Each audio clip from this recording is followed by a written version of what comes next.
Eu tenho 3 alternativas para o meu futuro: estar preso, ser morto ou a vitória. E agora, qual que vai ser o destino do Bolsonaro? Bom, a vitória ele já não teve. A morte, a Deus pertence. Mas a cadeia depende, isso sim, dos rumos políticos do Brasil e do funcionamento das instituições. Bolsonaro vai ou não responder por seus crimes? Desde que o Bolsonaro perdeu as eleições no dia 30 de outubro, começou um apelo pela pacificação do país, para que o Lula tivesse um espírito de união nacional, para que esquecesse toda essa briga que foi o processo eleitoral e os últimos 4 anos. Pacificar o Brasil contra a intolerância, o clima de ódio bolsonarista, aqueles que tratam adversários como inimigos de morte, isso é muito importante. Eu tenho certeza que o Lula vai ter todas as condições de fazer. Agora, pacificação não pode significar esquecimento, passar pano para os crimes que foram cometidos. O Bolsonaro, os seus filhos, os seus milicianos vão ter que responder judicialmente no banco dos réus pelos vários crimes que cometeram nos últimos 4 anos. A partir de 1º de janeiro de 2023, vai cair o sigilo de 100 anos. O Brasil vai saber de muito mais coisa, além de todos os elementos que a gente já tem. E mais que isso, o Bolsonaro vai perder o famoso foro privilegiado. Ou seja, as ações que tenham contra ele, do ponto de vista criminal, vão para a primeira instância, para a justiça comum. Galô. Cara, fala coisa do sigilo de 100 anos. Mas nem precisou ainda abrir o sigilo. Só lá no governo de transição, eu tô lá no CCBB em Brasília, tal, na parte de cidades. Cara, é impressionante. As informações estão chegando, que em tese são informações públicas. Chega lá, obra pra contenção de encostas, drenagem para enchente. O que precisava para manter obras em andamento era 40 milhões. Os caras deixaram 2 milhões. Obras de saneamento era 580 milhões. Eles deixaram 18 milhões. Ou seja, é terra arrasada. E aqui nós estamos falando da gestão pública. Não estamos falando nem da atitude criminosa dele, dos filhos, da turma dele. Os caras devastaram o Brasil. O orçamento de 2023, se for feito, se não tivesse a PEC do Bolsa Família, toda essa negociação que o Lula está conduzindo, ia parar todas as obras do país, de infraestrutura, de saneamento, de moradia popular, no fim de janeiro. Porque não tem dinheiro para um mês de obra no orçamento que eles deixaram. Imagine se só na transição, com dados que são públicos do governo, a gente já está pegando isso. Imagine dia 1º de janeiro, quando cair esse gelo.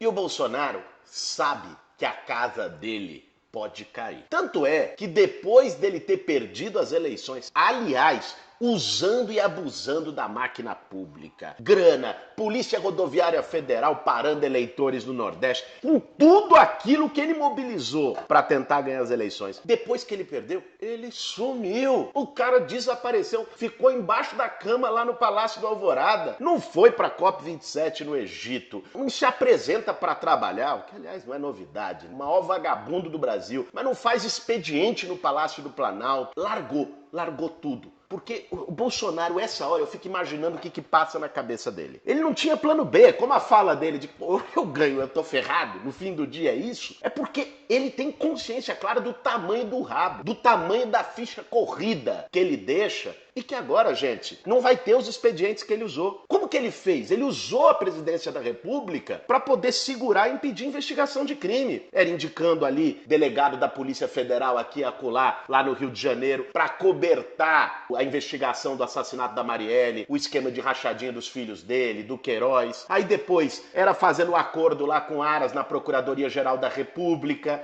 para não permitir que os encaminhamentos e investigações da CPI da Covid, que responsabilizavam ele e a turma dele, fosse para frente, está na gaveta do Aras até hoje. Toda aquela CPI, tudo aquilo que o Brasil assistiu ao vivo e ao cores, está parado na gaveta da PGR, pela influência do Bolsonaro. Era o sigilo de 100 anos para todas as coisas, visitas, um monte de coisa. Ou seja, a partir do dia 1º de janeiro, ele perdeu todos esses recursos. Ele sabe disso perfeitamente. E como ele sabe tudo aquilo que ele fez, ele tá ali, preocupado de que o destino dele logo pode ser a cadeia.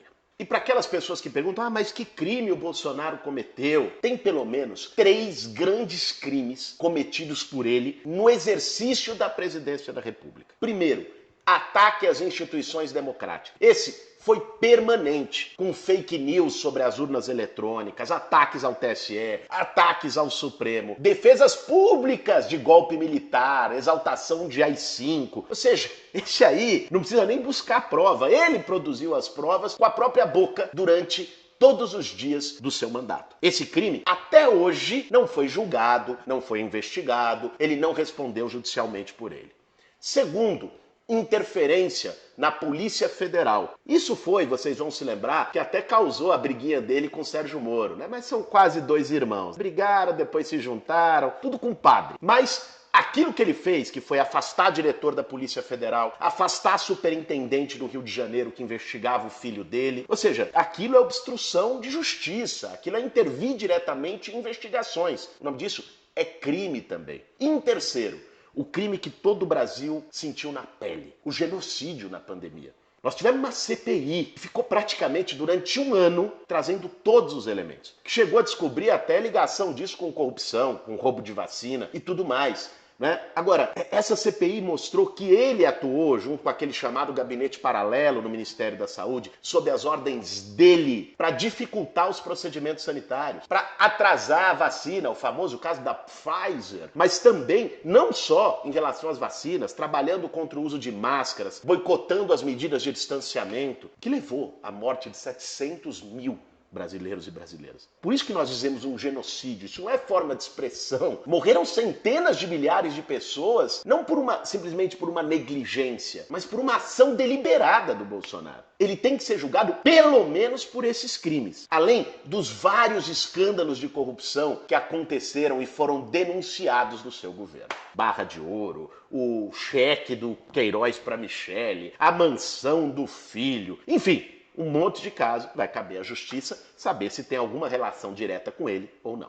Não é por acaso que a turma bolsonarista está tentando, já faz vários meses, articular uma PEC, uma proposta de emenda constitucional, para tornar os ex-presidentes senadores vitalícios. Ou seja, o Bolsonaro sairia da presidência, mas não poderia ser julgado na justiça comum. Como um senador vitalício, ele manteria o foro privilegiado. Nessa mesma direção, uma parte do centrão, da turma que inclusive naturalizou o golpismo e teve de mãos dadas com Bolsonaro, muitos seus cúmplices, uma parte dessa turma fala, não, gente, olha aí, vamos botar panos frios, vamos fazer uma anistia, fazer um grande acordo nacional. A gente já ouviu muitas vezes essa história no Brasil. Pois é, o que eles querem é deixar o Bolsonaro impune e tocar daqui pra frente. Agora, a gente sabe o que esse papo de anistia, de transições por cima, de jogar para baixo do tapete as feridas nacionais, o que isso já deixou de marca na história brasileira. A gente pode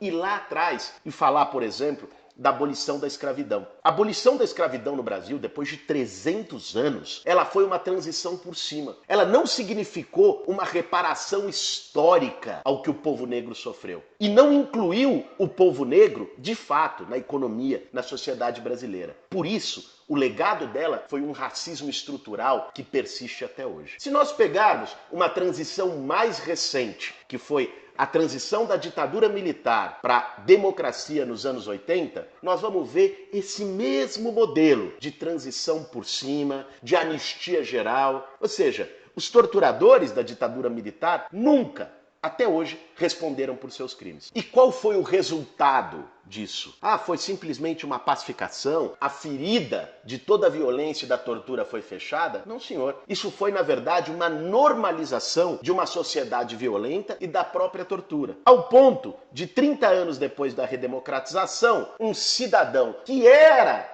da linha dura da ditadura militar, chamado Jair Bolsonaro, chegar no Congresso Nacional e exaltar a brilhante Ustra. Em outros lugares do mundo, ao exaltar um torturador, ele sairia algemado do Congresso. Aqui, 2 anos depois, ele foi eleito presidente da República. Porque a sociedade brasileira não tinha acertado as contas com o seu passado. Como já disse o grande jurista Conrado Hübner Mendes, essas anistias brasileiras têm a função de uma espécie de pacto de amnésia. Tenta jogar para o esquecimento os traumas e as feridas históricas nacionais. Mas esquecimento nunca quer dizer superação. Quando um trauma na vida de um indivíduo ou na sociedade não é elaborado, não é reparado, o resultado é que ele sempre volta, como uma espécie de passado que não passa, um fantasma que continua assombrando a sociedade no presente e compromete o seu futuro. A impunidade do Bolsonaro permite que ele possa novamente ser votado